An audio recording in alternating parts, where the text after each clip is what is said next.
Hey everyone, welcome back, and let's write some more neat code today. Yes, I'm still doing the daily problems for now at least. We're solving minimum obstacle removal to reach corner. I'm going to show you two solutions for this one. The first one is the one I came up with. In some ways, it's actually a little bit more complicated, but I think it's pretty easy to reason about. I'd say that is a pretty good solution. And then the second one is more optimal, and it's actually so simple. I'm actually mad at myself for not being able to come up with it because it's such a genius solution. Honestly, I think regardless of how good you are at Leetcode, I think you'll appreciate that second solution. It's a real beauty in my opinion. And actually going from this solution to the second solution is such a small change. We'll only need to change like a few lines of code. The idea here is we're given a two-dimensional grid. It is a binary grid, so ones are kind of these obstacles here, and zeros are these free spaces that we have here. So it's also guaranteed that the top left corner and the bottom right corner are going to be free. And the reason for that is because this problem is asking us to determine what is the minimum number of obstacles it would take for us to reach the bottom right, starting from the top left. Like, how many obstacles would we have to go through? What's the minimum? I mean, this second grid here, by the way, the reason these obstacles went away is because in the context of this problem, they say that we can remove obstacles, but that's really not important. We don't actually have to update the grid. That's just kind of a distraction. We can simplify the problem and just think of it in terms of how many obstacles do we actually have to go through. And looking at this left grid here, you can see there are multiple ways. We could go down and then to the right. And if you see, it's these three obstacles we'd have to go through. We could kind of go this way, and again, three obstacles, but there are two ways we could do this. That would mean two obstacles, and go like that, which would also mean two obstacles. So the minimum number of obstacles to go through is 2. That's what we would return. So multiple ways to solve the problem. We know graph traversals are generally DFS or BFS. Those are kind of the simple ones. If you approach it from a DFS perspective, it's going to be inefficient because you're basically going to have to go through like every single possible path that you could reach the bottom right grid. And that's going to require backtracking because at every single point, there's going to be kind of a junction. So like, let me blow this image up, by the way. For example, here we have 2 choices, but we could have up to 4 choices at every step. So here we have 2 choices like that. We could go back up, but there's no need to revisit the same position. And then from here, we have multiple choices up, right, down. So we might visit the same position multiple times. The maximum length of a path, I guess, in the worst case, could be visiting every single position. So in the theoretical worst case, since we have like 4 branches every single time, the height of that tree is going to be the size of the grid, which is m times n. That time complexity is going to be 4 to the power of m times n. Not super efficient. Can we do better? Let's think about this for a second. We want to know what is the minimum number of obstacles to reach this position. Thinking about the problem in reverse, or even just thinking about it in terms of sub-problems, for us to know the solution to that, we probably want to reach this position and this position with the minimum number of obstacles. If I want to solve this problem, I have to kind of solve this problem and this problem too.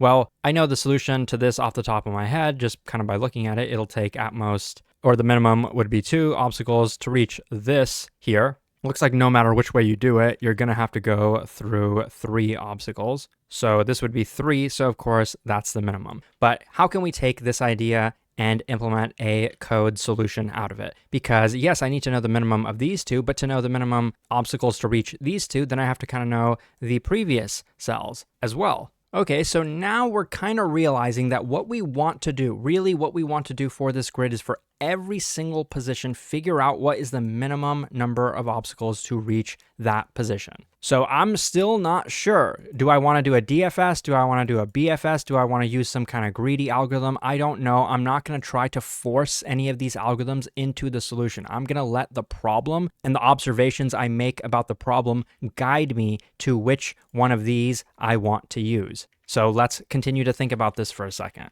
Given that the top left is always empty, it's always going to take 0 obstacles to reach that position. Now, from the 2 neighbors, these are actually subproblems we can solve instantly because what's the minimum obstacles it's going to take to reach this position from here? Well, either there's an obstacle here, in which case that's going to be 1, or this is free, in which case it's going to be 0. Same thing with the one below it. If it's free, it'll be 0. If it's not, it'll be 1. And of course, we are trying to avoid obstacles. So among these two choices that we have, which one should we pursue? Well, there's a tie, right? We're looking at the frontier. There's a cost of 1 to reach this and a cost of 1 to reach this. So there's kind of a tie. It doesn't matter which one we explore first. So I guess I'll just pick this one. So it took 1 to get here. I know the blue on the black is kind of hard to read. I'm sorry. I think it's easier though to use this example drawing.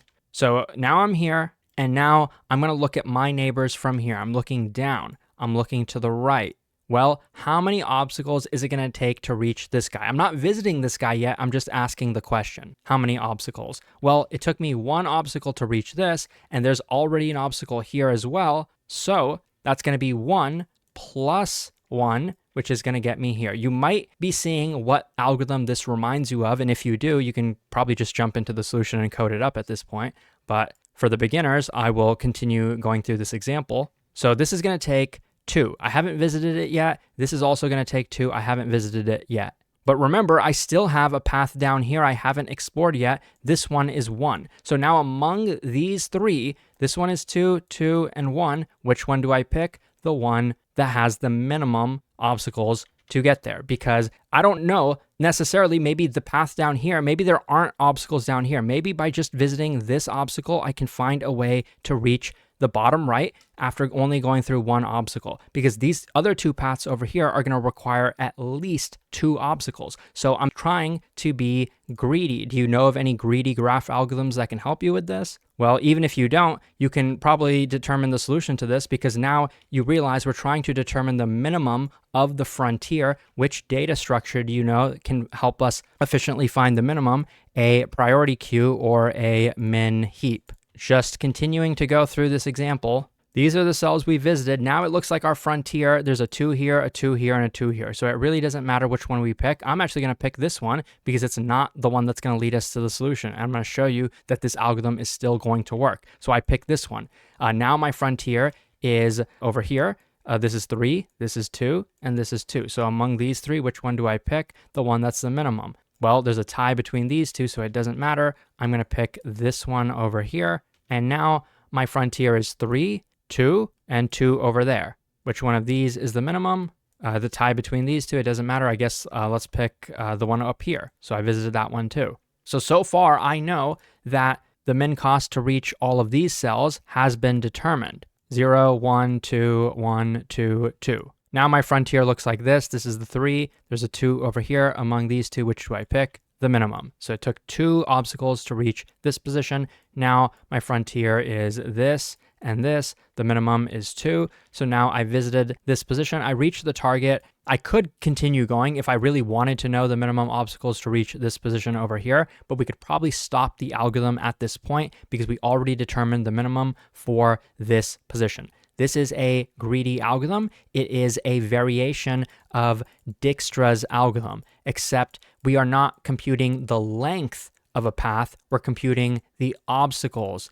of a path. That's the only difference. So let me code this one up for you now. Given that we're only visiting each position at most once, the time complexity will be m times n, but each position could be added and removed from the heap, which is going to be, in the worst case, log of the size of the heap. We could, in the worst case, have like every cell added to the heap. So it will be m times n. And even, by the way, if this term inside of the log was squared, just so you guys know, if you take this and you square it inside the log, the way the log works, log properties, this 2 actually goes down here. So you could move it like that. And so now you can kind of see why even if the size of the heap was squared, it wouldn't actually affect the big O runtime, but it probably would affect like the practical runtime. So let's code this one up and then I'll show you how to optimize it in a very clever way.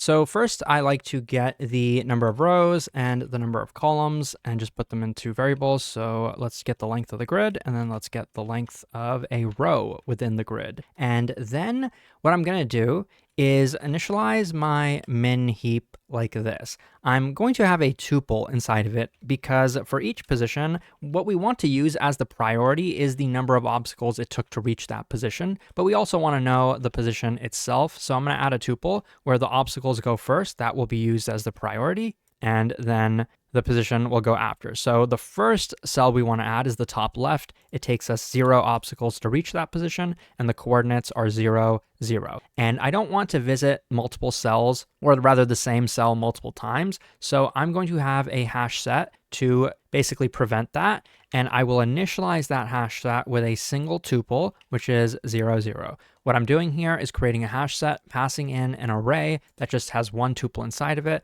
That array of values is used to initialize this hash set. So this is kind of a pretty common setup for a Dijkstra's algorithm. The rest of this is going to be nearly textbook Dijkstra's algorithm with a couple of variations. I have a unique style of doing this that really lends itself well to coding interviews. If you are not familiar with Dijkstra's, you can go to Leetcode.io, and I do have a lesson on the fundamental advanced graph algorithms. Dijkstra's is the first one. I think this lesson will pretty much teach you everything you need to know about Dijkstra's. Has some nice little animations, pictures, code, and you can even implement Dijkstra's yourself. This problem itself is actually free. If you want to check it out, you can do so and then implement Dijkstra's, and it has a solution in probably your language of choice. But anyways, back to the problem. We're going to basically continue going while the min heap is non-empty. We are actually guaranteed that we're going to be able to reach the bottom right position. So within this loop, whenever we do, we will return anyway. I'm not going to put a return statement out here. We could do that, but it's never going to occur, so I'm not going to do that.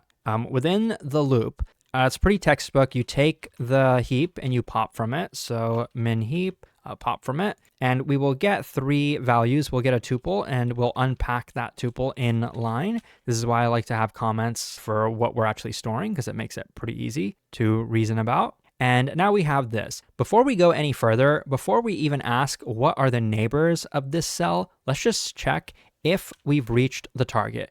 Is this tuple equal to the target that we want, the number of rows -1 and the number of columns -1? This is the bottom right corner. If we've reached this, return the minimum number of obstacles it took to reach that position. If not, we want to go through the neighbors. Let's use an array to do that. It's a little bit easier, and then we can loop through the array. So the neighbors are going to be row +1 and row -1 and column +1 and column -1. So now I have my 4 neighbors. Now I'm going to go through every neighbor row, neighbor column in the list of neighbors. I'm unpacking each of these lists as I go. For this neighbor, I want to add it to my heap so that I can then figure out which one of the neighbors has the minimum obstacles. So I'm going to add to my heap like this tuple. Well, I'm going to add the coordinates of the neighbor. I know for sure that. How do I get the number of obstacles it would take to reach this position? Well, how many obstacles did it take to reach the previous position? So we have that, obstacles over here. And then we want to know, is the grid position at this coordinate 1? If it's 1, we want a +1 here. If it's not 1, we want to do nothing. We just want to, say +0. So a very easy way to code that is just to add the value at the grid column position, not at the previous cell, sorry. This should be neighbor row and neighbor column. And as soon as I add a value to the heap, I can then mark it as visited. Even though I haven't popped it yet, I already know there are not going to be any previous cells that could reach this coordinate with less obstacles because I'm doing this in a greedy way. If there was a previous coordinate with less obstacles, well, that would have been popped instead, but it doesn't exist, so it can't be popped, and therefore we can safely mark this guy as visited. There won't be a path with less obstacles. If that doesn't make sense to you, you probably want to draw a picture. You might want to watch that Dijkstra's lesson I talked about earlier,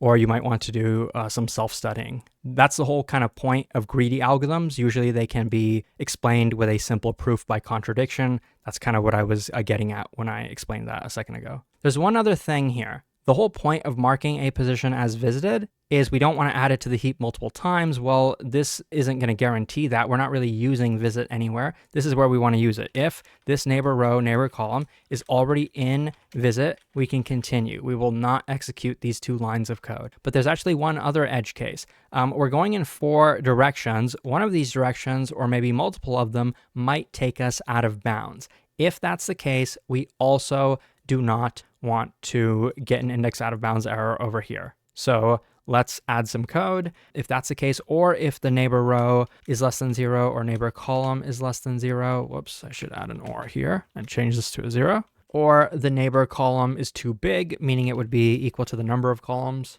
You could also say greater than or equal, but I think this is sufficient. And lastly, neighbor row is equal to the number of rows. I could probably split this into multiple lines for readability, but I think I will leave this as is. I am pretty sure that is the entire solution. It probably looks more simple than you expected. I think this variation of Dijkstra's actually is more simple. So let's go ahead and run it. And now you can see it works. It is pretty efficient. Time complexity wise, this is O of n times m log n times m. But we can actually change this and make it this time complexity, n times m. You're probably wondering how that's possible. It's actually easier than you think. Let's go back to the drawing board. Let's think about this for a second.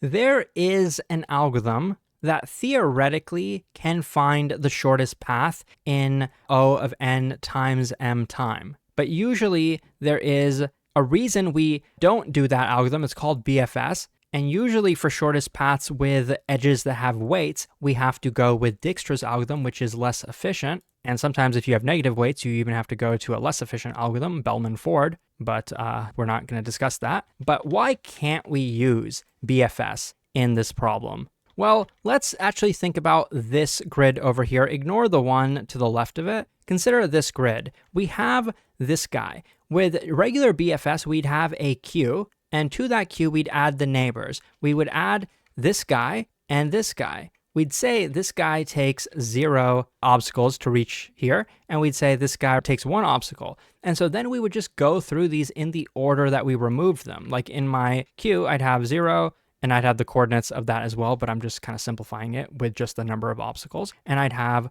1. And then maybe I pop this guy first, and I go through its neighbors. Okay, it takes me 0 obstacles to reach here. I add that guy, and it takes me 1 obstacle to reach here, and I add that as well. So I got done processing this guy, and I added 2 more. Now I'm going to pop this guy, which is this, and I'm going to go down and say it took me 2 obstacles to reach here and 2 obstacles to reach there. So this is where the problem is coming with BFS. First of all, if we really want to know what was the minimum for a position, like we just found 2 different paths to reach this guy, one that took 1 obstacle and another that took 2 obstacles. For us to actually get the minimum for a given position, we'd have to visit it multiple times, thus reducing the time complexity from like being efficient to being less efficient, exponential probably. And if we do not do that, then there's no guarantee that when we do reach the last cell, like maybe this is the first path that executes. Well, it took 3 obstacles to get to the target. If we return that, it's going to be the wrong answer. So if we try to preserve the time complexity of BFS, the optimal time complexity, we will get the wrong answer. So how do we reconcile these 2 things? How do we get the correct answer and make it efficient? Well, it's actually very, very simple. It goes back to making this a greedy algorithm. Consider this. When we're here, we could go to this side that takes 0 obstacles and this side that takes 1 obstacle. Of course, we want to go through this part first. And that's exactly what we did with the minimum heap, like the priority queue solution. But how can we do it without a priority queue? Well, the answer is basically you have a queue, you have a double-ended queue called a deck, and here we have 2 neighbors, one that takes 0, one that takes 1. You take the 0 and you add it to the left side. You take the 1 and you add it to the other side, the right side. So I'll put it over here and just putting these in the middle because I think we're going to need this space. And so now what I'm going to do is I'm always going to pop from the left side of the queue. That's usually pretty typical. So I pop the 0 first. So it seems like it works out, but how is it going to progress as we get to cells that take multiple obstacles? How is it going to work? Well, now, once again, I'm at a junction. I can go down, taking one obstacle. I can go right, taking 0 obstacles. I'm going to take the 0 and add it to the left, because of course I favor this one over this one. I'm still going to add this guy. I'm going to add it to the right side, 1. At this point, we actually don't even need the image to help us. Just the fact that these values are always going to be in monotonically increasing order is enough for us to guarantee that this will always be the optimal solution. Let me show you what I mean. Just look at this deck for a second. Don't look at the picture. Right now, my deck is 0, 1, 1. I'm going to pop the guy on the left. Maybe it's possible from here we can reach more cells that take 0, in which case we'd add them on the left. And maybe eventually we can get to the target with 0 obstacles visited. That would be great. So this solution will work for that. I think that much is pretty obvious. But what if that's not the case? What if now all of these take 1 obstacle, 1, 1? Well, then in that case, those neighbors are going to be added to the right side. So I'll add them over here. And now this is where it gets interesting. For this guy, I could either have obstacles that take just 1 now, because it took 1 to reach this guy. So in the best case, the neighbors of this guy are also going to take 1 obstacle to reach, in which case I would add those ones to the left side, which is fine. There's nothing wrong with that. The values are still in monotonically increasing order. I will always process the ones that took the shortest path first. But if maybe this guy's neighbors have 2 obstacles to get there, the neighbors themselves have an obstacle, thus it took 2 total obstacles to get there, I'm going to add these 2s to the right side, like this. And so now I'm going to process all of these. Maybe I'll end up adding some 2s, but I'm never going to end up adding like a 3, or I'm never going to end up adding a 0. So all the cells that take 2 are going to be added in a section, a block, and then if there are additional cells that take 3 obstacles, those are going to be added directly after the 2s. Given a queue like this, we're never going to introduce any more 0s ever again. That would be impossible. So you can see that this solution is trivial. It's just BFS with a deck. The only difference is we're not always appending to the right side of the deck. Sometimes we're appending to the left, and sometimes we're appending to the right, depending on whether there's an obstacle at the neighboring cell or not. It's really that simple. And it doesn't even require many code changes from the previous solution, given that this is also a greedy algorithm. So to optimize this, I'm not going to rewrite the entire code, because really all we need to do is change the min heap to be a queue. So I'm going to rename this to be queue, and I'm going to pass in to the deck constructor this list. It'll initialize it with just this tuple. And we are going to have the visit hash set still, because once again, we don't want to visit the same cell multiple times. That will improve the efficiency of the solution. I'm going to change this loop to, instead of saying min heap, say queue. I'm going to pop from the queue. So I will keep most of this the same, but just using a different function call, pop from the left side. We'll get the number of obstacles, row, column. If we reach the target, we can immediately return. I have my 4 neighbors once again. I'm going to go through the neighbors. I'm going to have this if statement still be the exact same. Every time I add a neighbor to my queue, I'm going to mark it as visited. The only thing we're changing now is this line over here. Let me delete it now. There's going to be 2 cases now. If the value at the neighboring row is a 1, that means it has an obstacle. That means we're going to append to the right side of the queue, like this. So I'm going to append this tuple, obstacles, plus 1. I could also say plus a grid of neighbor row, neighbor column, because we already know that that's a 1. This would be similar to like what we did with the heap, but that's not necessary. So just to keep it simple, I'll just do a plus 1, and then we'll add the coordinates of that cell. And so the else case is very, very similar, as you can imagine. If you can't imagine it, I would pause the video and try to guess what code I'm going to write. I'm going to copy and paste this and make a small change, just removing the plus 1 and not appending to the right side, but appending to the left side with the function append left. Pretty simple, right? Didn't require many lines of code. And I think this is one of those things that would make a good interview question, because let's say you were able to come up with the priority queue solution. If I then told you how the deck solution worked, I would expect you to be able to make minimal code changes to be able to implement that solution, even if you weren't able to figure out the deck solution. And really, it's a BFS solution. I think that's the better way to refer to it. But anyways, let's run this code. You can see that this works and this one is more efficient. If you found this helpful, definitely check out Leetcode.io. It supports me a lot. And if you like my teaching style, you will probably like the videos over there. Thanks for watching and I'll see you soon.